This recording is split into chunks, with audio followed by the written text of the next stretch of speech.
ask you to open your Bibles to Matthew, the first chapter, and in a few moments we're going to read the first three verses. Matthew 1 through 3. Page 1496 in our Pew Bibles. You can follow along there.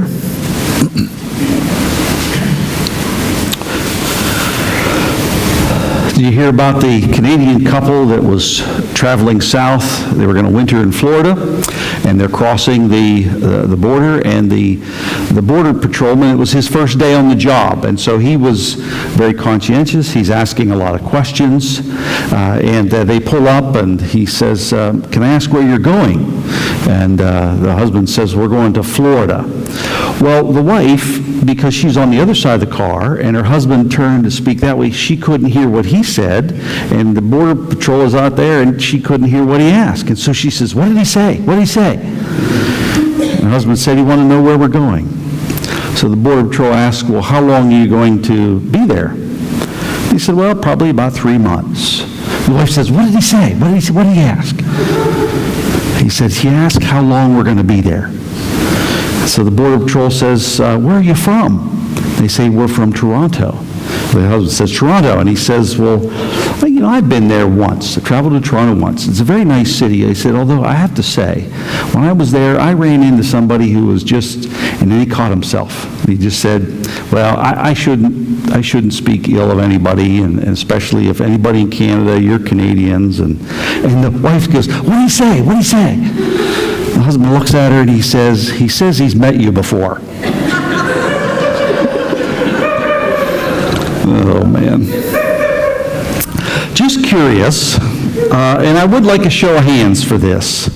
How many of you have researched your genealogy? Now, and by that I don't mean that, you heard from Uncle George about your great-grandpa. I mean, you've researched your genealogy. You've gotten the charts out, and you've actually gone back and have things written, and you've done some real research. How many of you have researched your genealogy?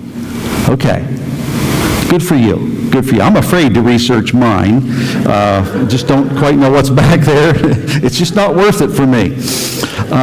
But what if you did research your genealogy, and what if you found something shameful? Something very, very shameful. And what if you were writing a record of your genealogy? Would you include that shameful incident, person, or would you find a way to maybe skip over it and not want to go there? I saw not too long ago somebody from, I can't remember who it was, somebody from Hollywood. They were an actor or actress, and somebody researched their genealogy and was telling them about it, and they came to a spot where they told them that somewhere back in their ancestry they had owned slaves. You should have seen the look on this person's face. They were, and maybe they were told ahead of time and were just acting, I don't know, but they were not happy about it. They saw it as shameful. Well, here in the Gospel of Matthew, Matthew starts writing the good news about Jesus Christ with his genealogy. And in this genealogy, there are 5 women mentioned. Last year, about this time, I just did a real quick survey of this and promised that this year I was going to do a deeper dive, and that's what we're going to do over the next 4 Sundays. These 5 women are mentioned. We're going to talk about 4 of them. Mentioning them is irregular at best in a genealogy, if not unheard of. We have Tamar, we have Rahab, we have Ruth, and we have Uriah's wife, otherwise known as Bathsheba. They're mentioned in the genealogy of Jesus. Now, we're going to start with the first one of these. Her name is Tamar. You can read more about her and the full details of the account in Genesis chapter 38. You can go back there and find that. But right now, she's mentioned here in Matthew. So let's read the first 3 verses. A record of the genealogy of Jesus Christ, the son of David, the son of Abraham. Abraham was the father of Isaac. Isaac the father of Jacob. Jacob the father of Judah and his brothers. Judah the father of Perez and Zerah, whose mother was Tamar. Perez the father of Hezron. Hezron the father of Am. But there's that exception to the pattern. It says Judah, father of these 2, their mother was Tamar. When that gets said in the genealogy, we are supposed to know what that means, right? We're supposed to know, here's an exception. Yeah, we know of what happened in Genesis 38. Maybe we do, maybe we don't. Let me give you some real quick background. This guy, Judah, right, one of the sons of Jacob. Jacob has 12 kids. One of his sons, Judah, he marries and has 3 boys. Their names are Onan, and Shelah. And in reverse order, I'm sorry, Onan, and Shelah.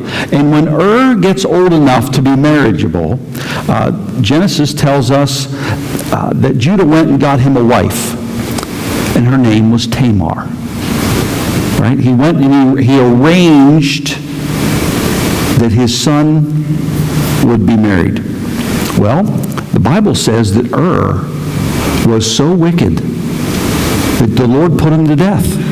There's a lot of things that you're going to read in Genesis 38, and for that matter, a lot of other things in the Old Testament, you're going to scratch your head at. They're not explained, they're just stated. And it's just stated that he was that wicked that God put him to death. Well, that leaves Tamar a widow. So what does Judah do? He is going to give her to his next son so that she will be his wife. They will have children. He can have children with her for his brother. Well, he doesn't like that idea. Onan doesn't cooperate. And the text says that was so wicked in God's eyes that God put him to death. And so now here's the third son, Shelah. And Judah, he sees this, and he goes to Tamar and he says, look, why don't you go back to your father's house until Shelah, my other son, is old, until he grows up. So apparently Judah does not feel he is of marriageable age yet. You go till he grows up, and then you can become his wife. So Tamar, after being widowed twice, goes back to her father's household, and she lives there, engaged, but as a widow. And she lives there for years. And Judah never calls.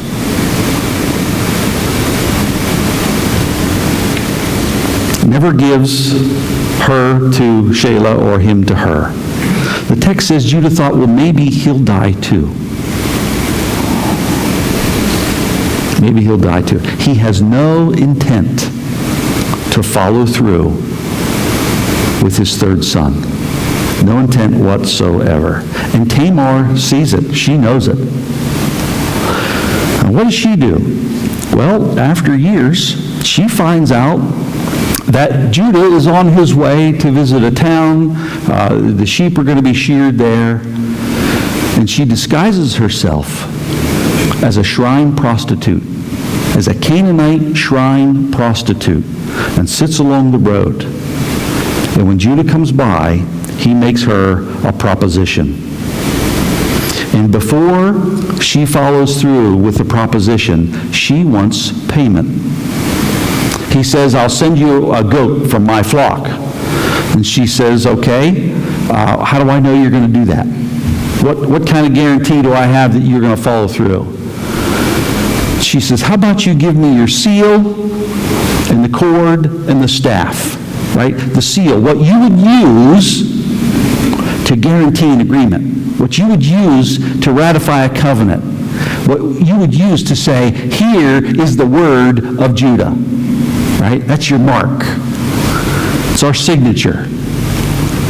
And the cord that holds it, and your staff. And it's very possible that all three are connected, right? That on his staff is this seal with its cord.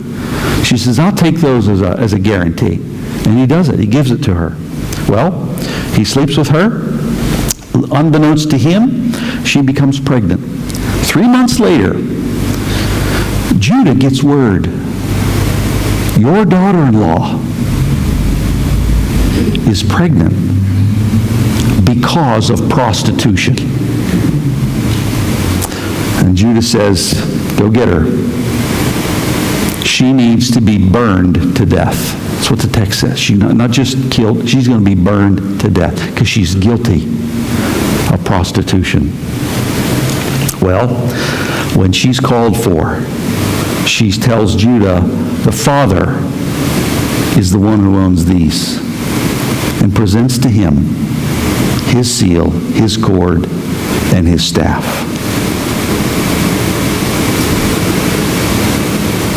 He's caught. And he says, she is more righteous than I am. She winds up having twin boys. And their names are listed in Matthew 3, Genesis 38, Perez and Zerah. That's the background that we're supposed to understand about this, and I've walked through it briefly. It is a scene that is worthy of either the best or worst movie in Hollywood you can think of. It's real. It's real people in real situations, coming up with very poor solutions. A lady named Lisa Appello comments on this. When she was a recent widow and a single mother of 7. This is what she said. This isn't just bad conduct. This is scandalous behavior. A firstborn so wicked he's killed by God. A secondborn so wicked he's killed by God. A father-in-law who is so callous that he refuses the protection he owes to his daughter-in-law. He frequents prostitutes. And a young widow so desperate that she plays the harlot. That's Genesis 38.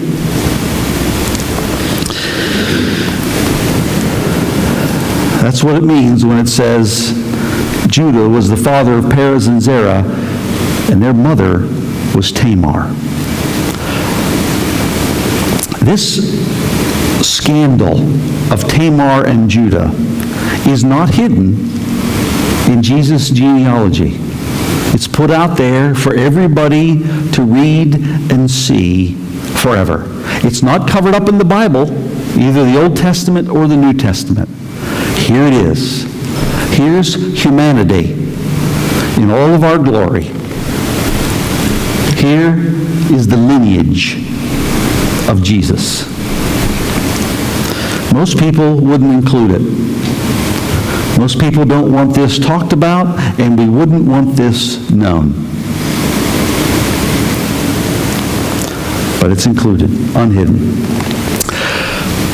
Let's understand Tamar, this woman. She gets discarded by Judah. Tossed aside. Here she is, stuck waiting at her father's house. And you read Genesis 38, and she was dressed in widow's clothes. So not only was she widowed twice, not only is she discarded, sent back to her father's house, but she is dressed in such a way that everybody knows she's a widow. She's stuck there waiting. She is not free to remarry. She is tied by Judah to that third son. She's engaged, waiting. She has no status. She has no inheritance. She has no children. She has no security. If her dad dies, she's left out in the cold. She's got nothing. No coverage. Totally vulnerable. You say, well, I don't understand that kind of world. I don't understand the world of the Bible. Okay, well, welcome to the club. Whether you understand it or not doesn't matter. That's the way it was. That's the way it was for her. My guess is you understand what it means to be discarded. Here's Tamar, shoved away like this unwanted possession that sits in our basement shelves, collecting dust, totally ignored. My guess is everybody here has something in your house. You've just put it away, and you didn't want to just throw it in the garbage, but you put it away, and it's totally ignored, discarded, and it probably won't ever be used again. One of your kids will have to do something with it someday, right? That's the way she's treated. Doesn't matter anymore. She is discarded. She has been betrayed. She's been neglected. She's been lied to. She's been treated as disposable. She's been treated as a commodity and an object. She has been grieved twice over. She has been rejected twice. And maybe you don't understand the culture of the Bible and giving a widowed woman to her brother. It's okay. My guess is that maybe you feel and know in your own personal experience what it means to be discarded by somebody. To be treated this way, that you're disposable. You're property. The promises to you don't mean anything by the one who makes the promise. Their word doesn't matter. It's ironic that what she asked for is his seal. Right? What he would pledge his life and property and word to. That's what she asked for. She knew exactly what she was doing. Maybe you feel that and know that you identify with Tamar. And when you read this and you hear things like this, your heart hurts all over again. Because you know what it means to be tossed aside. And it hurts. It always hurts. You just can't forget it. Tamar becomes so desperate that she takes matters into her own hands. There's the danger of being discarded. That you do something about it. Now let's be careful here with this woman. We do not want to excuse what she does. But it's not too hard to understand what she does. Her faith in people has been eroded by this leader of a family, this prominent man in a prominent family in a land. They know who these folks are. And her faith in people has been eroded by Judah. Her faith in law and customs has been eroded because nobody else is standing up. Nobody else is calling Judah to an account and saying, hey, you see how Tamar's dressed? She's waiting. She's waiting. She's waiting. She's keeping her word. You're not keeping. What kind of guy are you? We have no mention of that anywhere at all. It's all silent. So you start to think about her. Her faith in people is eroded. Her faith in law and custom, what's socially right and acceptable, it's all done away with.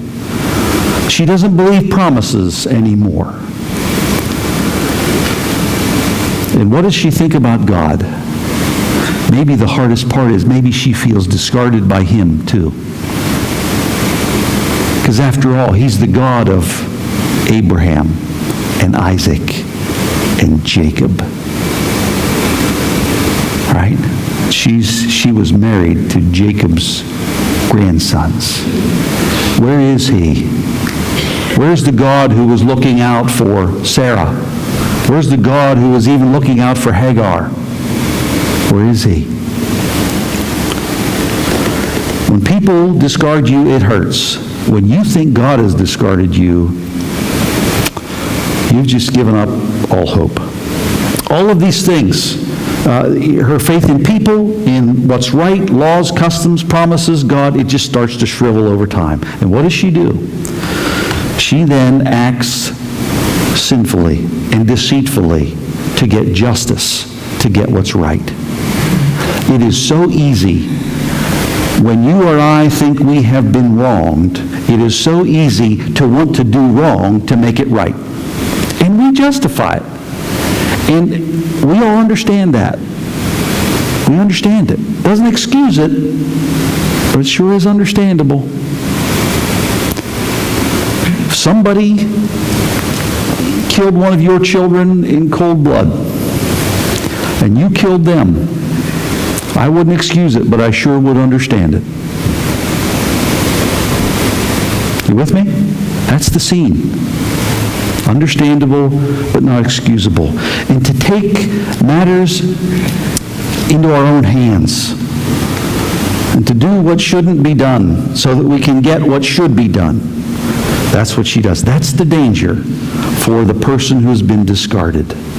They believe all power has abandoned them, so they take it themselves. And they step in and they manipulate. And she very coolly and calmly does what she shouldn't do to get what she believes she deserves. Now, she has two boys.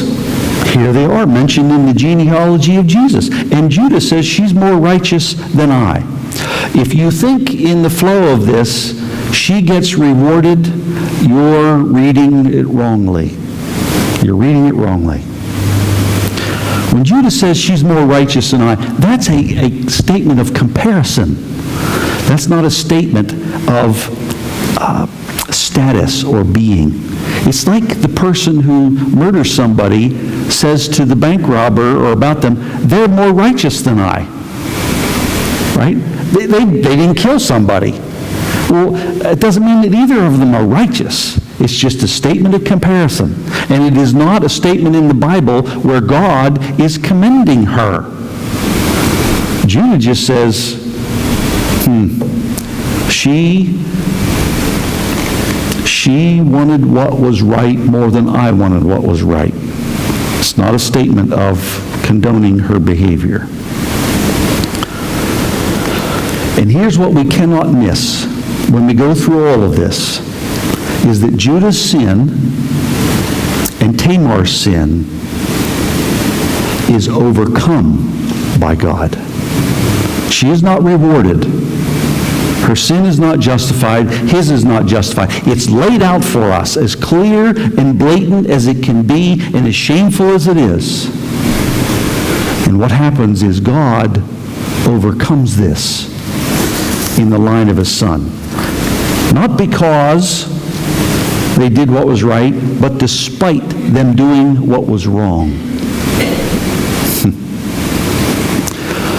Don't read through here and think, oh, well, nobody else was doing anything, so she did whatever she needed to do to make it right, and there it is, and it looks right. No, when we take matters into our own hands, we have no guarantee of the outcome. We have no guarantee when we play the role of Tamar, and we're going to get what's right regardless, that God is going to do something and overcome that. This is one place where he overcomes this. But in other places, he doesn't.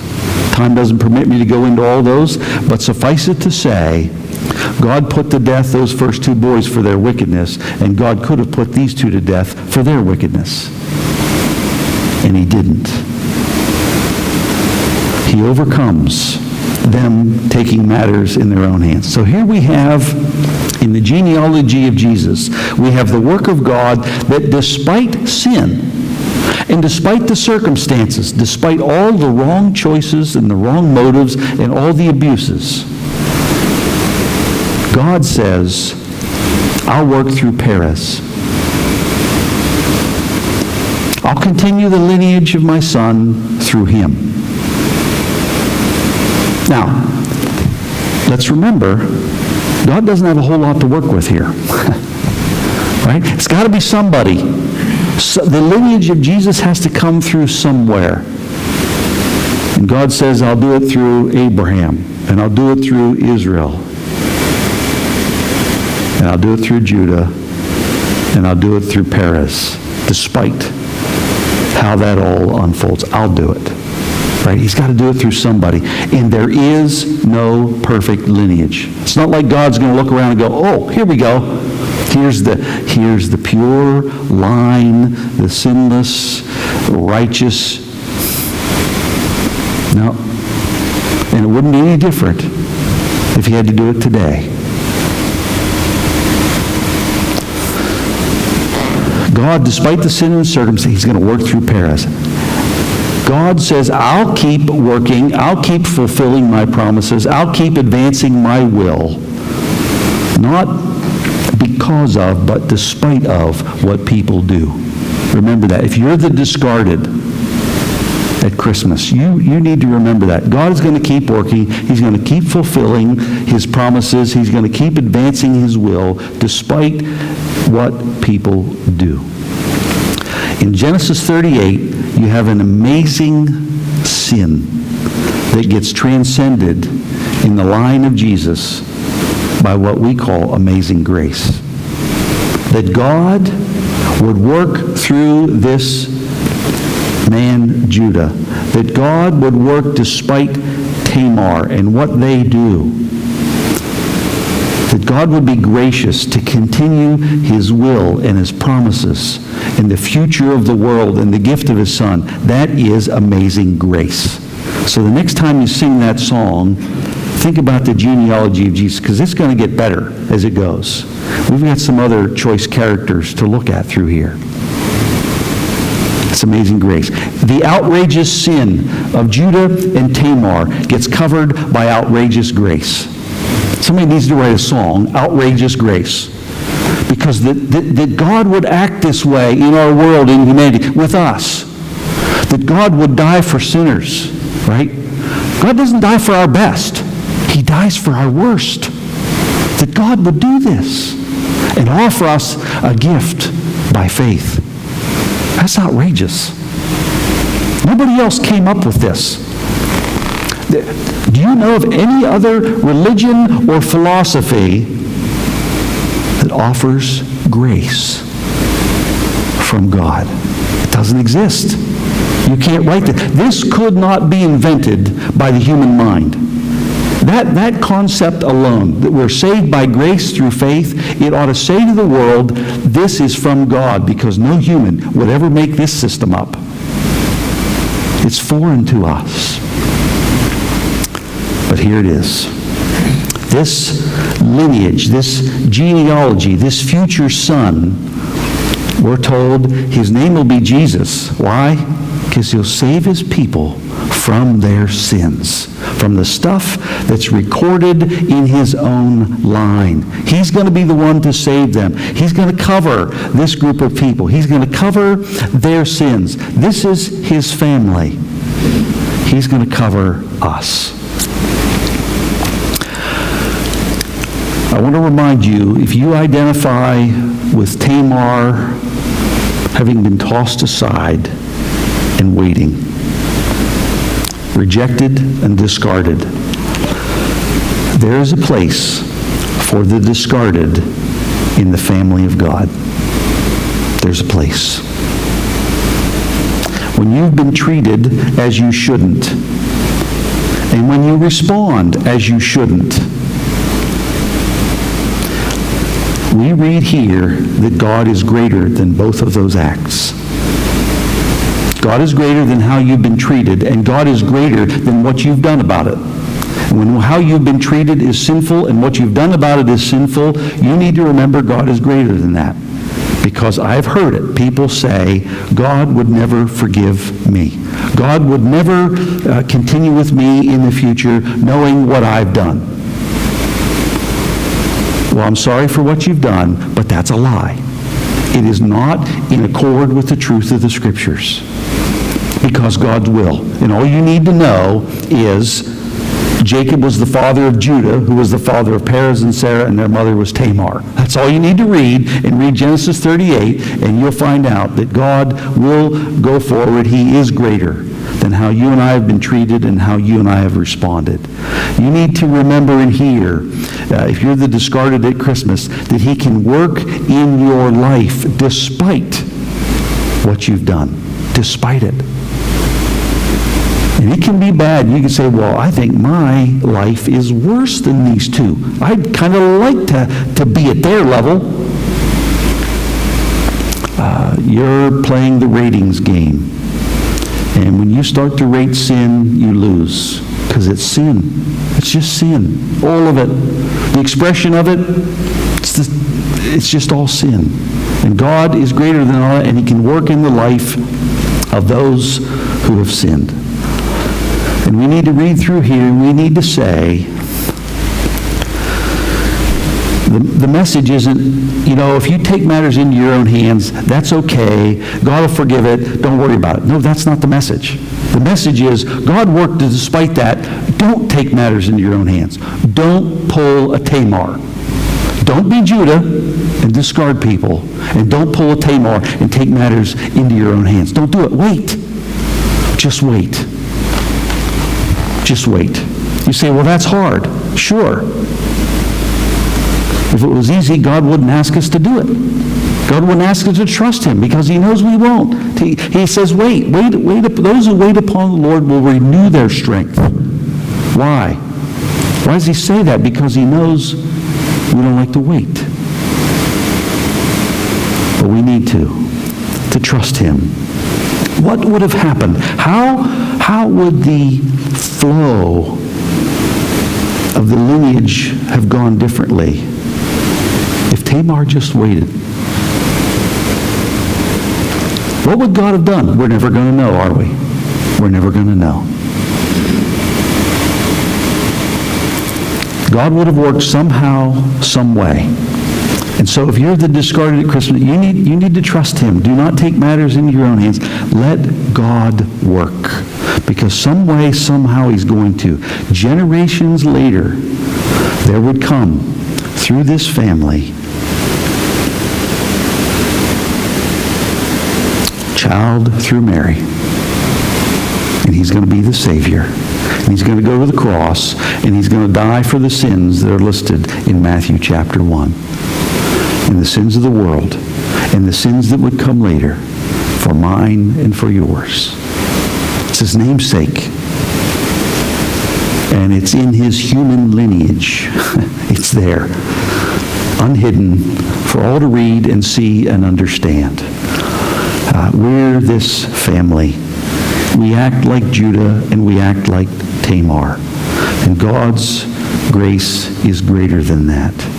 And we need to come to him, ask for his forgiveness, and wait on him to do what he promises. Let's pray.